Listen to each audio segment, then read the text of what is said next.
सुप्रभात। कल हमने भक्ति काव्य की प्रथम इकाई कबीर के पद संख्या 8 का अध्ययन किया, जो कि कबीर के साधनात्मक और भावनात्मक रहस्यवाद दोनों पर आधारित था, अर्थात दोनों का कुछ कुछ अंश उस पद में समाहित था। आप अच्छे तरीके से जानते हैं कि कबीर द्वारा लिखित एकमात्र प्रसिद्ध ग्रंथ रहा है बीजक, और बीजक के 3 खंड रहे हैं, साखी, सबद और रमेनी। साखी जो कि उनका पूर्वी भाषा में लिखा गया है, पूर्वी भाषा अर्थात अवधी भाषा में लिखा गया है और दोहा छंद में रचित है, और रमेनी और सबद जो 2 खंड हैं वो ब्रज भाषा में लिखे गए हैं और उनमें गेय पद हैं, यानी पद पाए गए हैं, उनमें दोहा नहीं मिलता है। कबीरदास जो निर्गुण भक्तिधारा के प्रवर्तक संत कवि रहे हैं, उन्होंने अपने उपदेश अपनी वाणियों के माध्यम से अर्थात अपनी वाणी के माध्यम से प्रकट किए हैं। वाणी के माध्यम से प्रकट करने के लिए कबीर ने कहीं पर दोहों का तो कभी कभी पदों का प्रयोग किया है कि गाकर भी लोगों में उपदेश दिया जा सके, लोगों में जन चेतना फैलाई जा सके। क्योंकि वे निरक्षर थे, उन्हें लिखना आता नहीं था, शिक्षा उन्होंने ली नहीं थी, तो कबीरदास जी ने एक ये माध्यम निकाला था। इस माध्यम से कि दोहों को भी वे गाकर बोलते थे और पदों को भी वे गायन के माध्यम से सुनाते थे लोगों को, कि जिससे जन सामान्य के बीच में ज़्यादा से ज़्यादा वे अपनी बात सुगम माध्यम से पहुंचा सके और सामान्य से सामान्य व्यक्ति भी उनकी बातों को समझ सके। तो कबीरदास जी के जो पहला भाग है बीजक का जो पहला भाग है वो है साखी। साखी अर्थात साक्षी या गवाही। शाब्दिक अर्थ इसका यही होता है कि साखी अर्थात साक्षी या गवाही।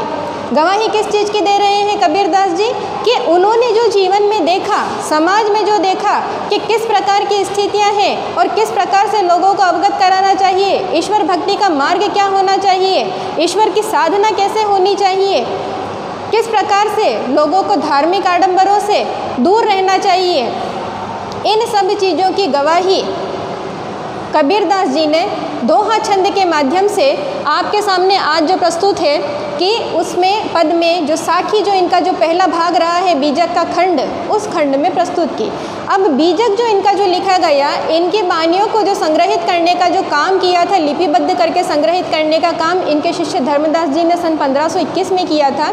लेकिन कबीरदास जी पर हिंदी साहित्य में अन्य कई विद्वानों ने अपने अपने इतिहास ग्रंथ लिखे हैं। अब अगर कबीरदास जी की अगर हम चर्चा करें तो इन पर हिंदी साहित्य के प्रसिद्ध इतिहासकार श्याम सुंदर दास जी रहे हैं, जिन्होंने कबीर ग्रंथावली लिखी है। एक बहुत बड़ा एक सुदीर्घ ग्रंथ है, हिंदी साहित्य में इसकी प्रसिद्धि पर्याप्त है। और कबीर ग्रंथावली में श्याम सुंदर दास जी ने बताया है कि कबीरदास जी ने जो सबसे पहला जो खंड लिखा, या उनका जो पहला जो खंड जो दोहा छंद में रचित है, जो साखी, उनके 59 खंड हैं। कितने? 59 खंड हैं। उस 59 खंड में 13वां खंड जो है वो आपका मन को अंग है, यानी कि मन को अंग तो मात्र एक 13वां खंड है, लेकिन इस ढंग के अगर देखे जाएं या इस पद्धति के देखे जाएं तो 59 खंड हैं, जिनको विविध विविध नामों से अंग एक प्रतीकात्मक रूप में जोड़ कर कबीरदास जी ने लिखे हैं। आज हम उसी साखी के, जो कि पूर्वी भाषा में लिखित है और दोहा छंद में है, उसका हम आज अध्ययन करेंगे। 13वां खंड जो मन को अंग है, यानी मन पर नियंत्रण करना कबीरदास जी सिखा रहे हैं कि ईश्वर की साधना करनी है तो सबसे पहले आप में क्या होना चाहिए? आपका मन नियंत्रित होना चाहिए, क्योंकि मन को मानव शरीर में सबसे चंचल माना गया है कि मन कभी एक जगह स्थिर नहीं रहता, उसकी प्रवृत्ति होती है कि वो चंचल होता है। एक स्थान पर रहकर मनुष्य कहीं कहीं के विचार कर सकता है, यानी विचारों से वो स्वतंत्र है। शारीरिक रूप से किसी व्यक्ति को बांधा जा सकता है, लेकिन क्या विचारों से बांधना संभव है? कदापि नहीं। विचारों से व्यक्ति को नहीं बांधा जा सकता है। और इसमें जो सबसे बड़ा सहयोग देता है वो कौन देता है? आपका मन देता है, क्योंकि आपका मन अगर किसी स्थान पर नहीं लगेगा तो निश्चित तौर पर आप उस स्थान पर रहेंगे, लेकिन आपका मन कहीं से कहीं बाहर विचरण करने अवश्य चला जाएगा। तो कबीरदास जी कह रहे हैं कि ईश्वर की भक्ति करनी है, ईश्वर की साधना करनी है, तो सबसे पहली इंद्रिय मानव शरीर की कौन से नियंत्रित करेंगे? आप मन को नियंत्रित करेंगे। मन को अपने वशवर्ती करें तो आप सहज रूप से ईश्वर की साधना कर सकते हैं और ईश्वर की प्राप्ति कर सकते हैं। आज जैसे हम पढ़ने जा रहे हैं मन को अंग। मन को अंग में आपके पाठ्य पुस्तक की जो प्रथम इकाई है कबीरदास जी, उसमें 1 से लेकर 30 तक यानी कुल 30 दोहे संकलित हैं। उन 30 दोहों का हम इसमें अध्ययन करेंगे। आज हम सबसे पहले दोहे से प्रारंभ कर रहे हैं। उसके पहले मैं दोहा छंद के विषय में आपको बताना चाहूँगी कि दोहा छंद किसे कहते हैं। दोहा छंद हिंदी साहित्य के अंतर्गत वह होता है, एक अर्धसम्मात्रिक छंद है। अर्धसम्मात्रिक अर्थात दोहे की 4 पंक्तियाँ होती हैं दोहा छंद की, जिसमें पहली और तीसरी पंक्ति में 13 मात्राएँ होती हैं और दूसरी और चौथी पंक्ति में 11 मात्राएं होती है। दूसरी और चौथी पंक्ति अर्थात इसके समचरणों के अंत में एक गुरु और लघु होना आवश्यक है, यानी ऐसी मात्रा होनी आवश्यक है। आज उसी दोहा छंद का अध्ययन हम इसके अंतर्गत करेंगे। मन को अंग, सबसे पहला दोहा हम कबीरदास जी का पढ़ना प्रारंभ करेंगे कि मन के मते न चालिए छाड़ी जीव बाणी, ताके केरे सूत क्यों उल्टी अपुटा आणी। अब शब्दार्थ इसके पढ़ेंगे। बाणी अर्थात आदत यानी स्वभाव, मनुष्य की प्रवृत्ति क्या है। ताकू अर्थात तकलीफ, चरखे के लिए प्रतीक के रूप में प्रयुक्त किया है। अपुठा यानी पीछे की ओर। प्रसंग क्या है इसका, आप क्या लिखेंगे कि मन के अनुसार नहीं चलने का उपदेश निहित है। यानी पहले ही दोहे में कबीरदास जी मन को अंग के अंतर्गत लोगों को या सामान्य जनता को ये उपदेश दे रहे हैं, ये संदेश दे रहे हैं अपने इस दोहे के माध्यम से कि मन के अनुसार चलना छोड़ दीजिए। मन के अनुसार चलना क्यों छोड़ दीजिए? क्योंकि मन का स्वभाव चंचल होता है और एक सही दिशा में एक निर्देशित करता हुआ वो आपको कभी नहीं ले जा सकता। तो इसकी हम व्याख्या करना प्रारंभ करेंगे इस दोहे की कि मन के मते न चालिए। कबीरदास जी कह रहे हैं कि मन के अनुसार चलना छोड़ दीजिए। मन का काम ही भटकाना है और निश्चित रूप से मानकर चलिए कि मन की बातें मानेंगे और मन के अनुसार चलेंगे तो आप कभी सद्मार्ग पर या अच्छे मार्ग पर नहीं चल सकते हैं। वो क्या करेगा, आपको सद्मार्ग से भटकाएगा क्योंकि उसकी प्रवृत्ति चंचल है। छाड़ी जीव बाणी, आदत यानी कबीरदास जी कह रहे हैं कि हे मनुष्य, अगर मन के अनुसार चलने की तेरी प्रवृत्ति है या आदत पड़ चुकी है और तू इसी के अनुकूल अपना जीवन यापन कर रहा है तो आज के आज ही अपनी प्रवृत्ति छोड़ दे, अपनी आदत छोड़ दे। कौन सी आदत? मन के अनुसार चलने की। ताके केरे सूत क्यों उल्टी अपुठा आणी, यानी जब तक तू मनुष्य मन के अनुसार चलना नहीं छोड़ेगा तेरी स्थिति उसी प्रकार होगी जैसे चरखे पर सूत का निर्माण किया जाता है और सीधा चलने के बाद उसे पुनः उल्टा तकली पर चढ़ा दिया जाता है। यानी सीधे से उल्टा और उल्टे से सीधा उसका क्रम उस सूत का वहीं उस चरखे की तकली पर चलता रहता है। यानी विषय वासनाओं को त्यागने का संदेश कबीरदास जी दे रहे हैं कि मन के अनुसार मनुष्य मत चल और विषय वासनाओं से दूर हो जाए, नहीं तो जीवन मरण के इस चक्कर से तू कभी मुक्त नहीं हो पाएगा। आएगा और मृत्यु को प्राप्त होगा, फिर जीवन लेगा। इससे अच्छा ये है कि मन के अनुसार चलना छोड़ दे। हो सकता है कि प्रभु की भक्ति तू निश्चल मन से यानी साफ मन से करना प्रारंभ कर दे तो तुझे मोक्ष की प्राप्ति हो जाए और इस जन्म मरण के चक्कर से, इस भौतिक जीवन से तुम छुटकारा पा लो। ये है आपके पहले दोहे का अभिप्राय। अब दूसरा दोहा हम कबीरदास जी का पढ़ेंगे कि चिंता चित्ती निवारिए, फिर बजिए ना कोई, इंद्री पसर मिटाइए, सहज मिलेगा सोई। शब्दार्थ इसके देखिए। निवारिए अर्थात निवारण करना, बूझिए अर्थात जानना, सोई यानी परमात्मा। प्रसंग क्या लिखेंगे इसका कि कबीर इंद्रियों को वश में करने का संकेत दे रहे हैं। इंद्रियां कौन कौन सी? आपकी आँख, नाक, कान, त्वचा, जीभ, मुख, इनको नियंत्रित करने का। और सबसे पहले जो बड़ी इंद्रिय मैंने आपको पहले दोहे में भी बताई है कि मन को नियंत्रित करने की बात कर रहे हैं कि मन को नियंत्रित कर लिया। यानी मन को अंग जो है इसका मूल भाव आपको यही याद रखना है कि मन पर नियंत्रण करने के लिए कबीरदास जी प्रत्येक दोहे में यही और इसी विषय पर मूल रूप से चर्चा करते रहेंगे। व्याख्या करना प्रारंभ करते हैं कि चिंता चित्ती निवारिए। कबीर कह रहे हैं कि हे मानव, हे जीवात्मा, चित्त की चिंता यानी इस शरीर में तूने जितनी चिंताएं पाल रखी है उसको क्या कर, उसका निवारण कर दे, खत्म कर दे, समाप्त कर दे उन चिंताओं को। फिर बूझिए न कोई, अगर चित्त की चिंताओं को तूने मिटा दिया, इस जीवन में रहते हुए जितनी चिंताएं तूने अपने शरीर में पाल रखी है, अपने दिमाग में पाल रखी है, अगर उन चिंताओं का निवारण कर दिया तो फिर तेरे जीवन में जानने के लिए कुछ भी अतिरिक्त या शेष नहीं बचेगा। इंद्रिय पसर मिटाइए, यानी कबीरदास जी कह रहे हैं कि क्या करिए, इंद्रियों को वश में करना सीखो।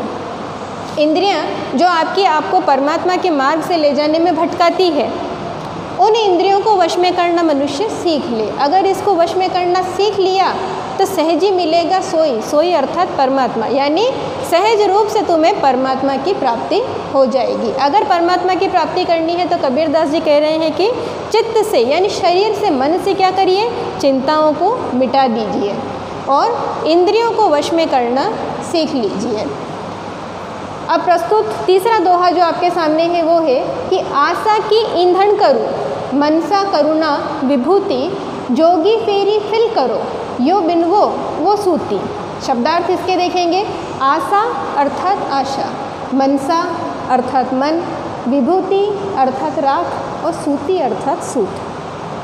प्रसंग क्या लिखेंगे, कबीर मन को आशाओं से रहित करने के लिए कह रहे हैं, यानी तीसरे दोहे में भी कबीर मन को ही संबोधित कर रहे हैं कि मन में क्या है, आपके विविध प्रकार की आशाएं उत्पन्न होती हैं और ये आशाएं ही आपके जी का जंजाल बनती है। इन आशाओं की पूर्ति में सांसारिक जीव क्या करता है, भटकता रहता है और उन आशाओं की पूर्ति तो हो जाती है, लेकिन क्या होता है, परमात्मा से हमेशा के लिए जीवात्मा दूर हो जाती है। तो कबीर कह रहे हैं कि मन को नियंत्रित करो और अब कह रहे हैं कि मन में पलने वाली, दिन प्रतिदिन पलने वाली आशाओं को नियंत्रित करना सीख लो। इसकी व्याख्या करेंगे हम अब कि आशा की ईंधन करो, यानी मन में जितनी भी जीवात्मा तूने आशाएं उपजा रखी है, कबीर कह रहे हैं कि उन आशाओं का क्या करो, ईंधन करो, यानी उसको जला दो, उसकी एक अग्नि प्रज्वलित करो।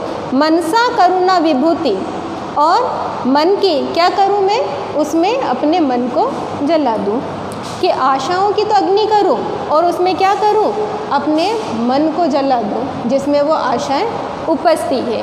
जोगी फेरी फिल करो, यो बिनवो वो सूती। कबीरदास जी कह रहे हैं कि एक योगी के समान आना जाना हमारे जीवन में लगा रहता है, लेकिन उसका क्या अभिप्राय है, उसका कोई अभिप्राय नहीं है। यानी कबीर कह रहे हैं कि ये कहीं ना कहीं ये हमारे कर्मों का लेखा जोखा होता है, या हमारे कर्म ऐसे रहते हैं कि हमारी आत्मा मुक्ति नहीं पा सकती है, और मुक्ति नहीं पाती है तो हम क्या होते हैं, एक सांसारिक जीव की तरह इस मनुष्य जगत में, इस लौकिक जगत में आते हैं और तकलीफ पाकर या पीड़ा पाकर मृत्यु को प्राप्त होते हैं। फिर पुनः हमारा जीवन चक्र चलता है, ईश्वर हमें किसी न किसी रूप में फिर धरती पर भेजते हैं और फिर हम तकलीफ पाकर या कोई पीड़ा पाकर फिर हम मृत्यु को प्राप्त होते हैं। तो कबीरदास जी कह रहे हैं कि मन की आशाओं को तो जला दो और उस अग्नि में क्या करो, जो मन है और जिसमें आशाएं उत्पन्न होती है उस मन को भी जलाकर सदैव के लिए खत्म कर दो, जिससे क्या होगा, एक योगी के समान इस सांसारिक जगत में दर दर भटकने वाला जो तुम्हारा जीवन है कि आने जाने के जो क्रम है कि जन्म लेना और मृत्यु को प्राप्त होना, इससे तुम हमेशा के लिए मुक्ति प्राप्त कर लोगे। और अंत में कह रहे हैं कि यो बिनवो वो सूती, यानी मनुष्य का जीवन कैसा है, एक सूत के कच्चे धागे के समान। कबीरदास जी कह रहे हैं कि ये सूत रूपी धागा समाप्त होने से पहले पहले मनुष्य अपने मन को और उसकी आशाओं को जलाकर नष्ट करके इस सूत रूपी धागे को बचा लो। और अगर इस सूत रूपी धागे को बचाना है जो कि जुड़ा हुआ कहाँ से है, परमात्मा से, तुम इसे उसी से जुड़ा रहने दो और जन्म मरण के इन जंजालों से मुक्ति पालो। अब हम इनके चौथे दोहे का अध्ययन करेंगे कबीरदास जी के। कि चौथा दोहा है कि कबीर सेरी साकड़ी चंचल मनुवा चोर, गुण गावे लेलिन होई कछु एक मन में और। शब्दार्थ, सेरी एक फारसी भाषा का शब्द है जिसका अर्थ होता है गली, साकड़ी अर्थात संकीर्ण, लेलिन अर्थात लीन होना या मग्न होना किसी वस्तु में। प्रसंग क्या लिखेंगे, कबीर ने मन की चंचलता का वर्णन किया है कि मन का स्वभाव क्या होता है? मन की प्रवृत्ति चंचल होती है, भटकता रहता है, एक स्थान पर स्थिर नहीं रहता। आज जो जिस चीज़ की हमें मन में आकांक्षा है तो कल किसी और चीज़ की होगी। ये हमारे मन में ये भाव कौन उपजाता है? ये काम होता है हमारे चंचल मन का। इसीलिए कबीर कह रहे हैं कि मन नामक जो इंद्रिय है उसको वश में करना सीख लो। अब मन की चंचलता यानी मन की प्रवृत्ति बता रहे हैं कबीर कि कबीर सेरी सांकड़ी। कबीर कह रहे हैं कि ईश्वर प्राप्ति का जो मार्ग है, ईश्वर प्राप्ति का जो मार्ग है वो बड़ा संकीर्ण है। जीवात्मा को संबोधित करते हुए कह रहे हैं कि हे मानव, ईश्वर को अगर तुम साधना चाहते हो और ईश्वर को पाना चाहते हो तो वो गली बहुत सकड़ी है, बहुत संकीर्ण है, उसमें इतनी आसानी से नहीं पाया जा सकता है और ना ही उसमें जाया जा सकता है। और ईश्वर को पाना तो बहुत दूर की बात है। चंचल मनुवा चोर, यानी मन तो इतना चंचल है कि ये हमेशा एक चोर का स्वभाव अपनाता है कि हम जाना किस मार्ग पर चाहते हैं और हमें भटका कर किसी और मार्ग पर लेकर चला जाता है। ये इसकी प्रवृत्ति है। गुण गावे ले लीन होई, यानी गुण इसके गाता है और लीन होता है। किसमें लीन होता है? कि कहता है कि मैं तो ईश्वर की भक्ति कर रहा हूँ और उसके गुणों में लीन तो होता है, ये मन मग्न हो जाता है ईश्वर की भक्ति में। लेकिन कछु एक मन में और, यानी कि मन तो एक ही है लेकिन उसमें भावनाएं तरह तरह की है। एक समय बैठकर मैं कि ईश्वर को साध रहा हूँ, ईश्वर की भक्ति कर रहा हूँ, कि मैं तो राम की भक्ति कर रहा हूँ, राम की साधना कर रहा हूँ, राम में मेरा मन रमा हुआ है। लेकिन उसी क्षण अगर मुझे भौतिक सुख सुविधा की या मेरे जीवन की कोई आवश्यक वस्तु याद आ गई तो मेरा मन भटक कर उस तरफ भी चला जाएगा कि मुझे उसकी प्राप्ति भी हो जानी चाहिए। यानी मन तो एक है लेकिन मन का स्वभाव इतना चंचल है कि ना तो पूरी तरह से भक्ति करने देता है और ना पूरी तरह से सांसारिकता में रहने देता है। तो कबीर कहते हैं कि हे जीवात्मा, हे सांसारिक जगत के प्राणी, अगर तुझे भक्ति करनी है तो सबसे पहले क्या करना होगा? मन की चंचलता को नियंत्रित करना सीख लो। आज हमने कबीर के मन को अंग के दोहे 1, दोहा 2, दोहा 3 और दोहा 4 का अध्ययन किया। कल हम इसी क्रम में दोहा 5 का अध्ययन करेंगे। आज के लिए इतना ही। धन्यवाद।